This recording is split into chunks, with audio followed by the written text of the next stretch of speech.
Whenever you see people going to these auctions and they're bidding, some of these people that are bidding at retail, and oftentimes it can be above retail, ask yourself, don't complain about it. Ask yourself why. The people that are bidding at retail, I discovered this a while back. So I was like, why the heck are they doing that? What they've done is this. The smart, savvy investors, what they've done and what the rest of the audience doesn't understand is they've done something called their due diligence. The people, the investors, the people that are attending these auctions, what they've done is that they've done their homework on that lot that they're bidding on. And so what they've done is they contacted planning and zoning about that specific lot. What they've done is they've asked planning and zoning, A, am I able to rezone that lot from residential to commercial? Or B, am I able to subdivide that lot? In other words, am I able to turn that lot into two lots or three lots or four lots, et cetera, et cetera? What they've done is they've asked planning and zoning. They've done something called due diligence. They've asked planning and zoning if they can value add that lot.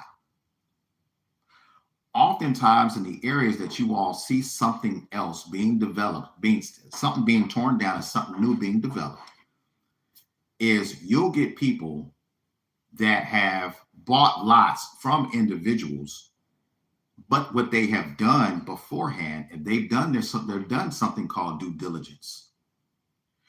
They've contacted planning and zoning and asked if they can value add that lot. It's genius. So when you see somebody at local auction and they have bid at close to retail and it doesn't make sense to you, don't ask yourself that. Don't say to yourself that's crazy. I want you to ask yourself why. Because these individuals have gone ahead, they've done a due diligence, and what they're going to do is buy that lot at what you see is retail.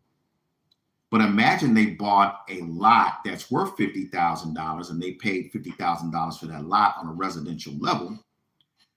But what you don't know is they're getting ready to rezone that lot from residential to commercial. Now what's happened is that lot goes from being valued at $50,000 to probably $250,000 or $175,000 or $375,000, depending on the lot, depending on what they're going to do with it. In other words, their end game that they're playing lots of times is totally different than somebody else's end game that doesn't understand what they're trying to achieve.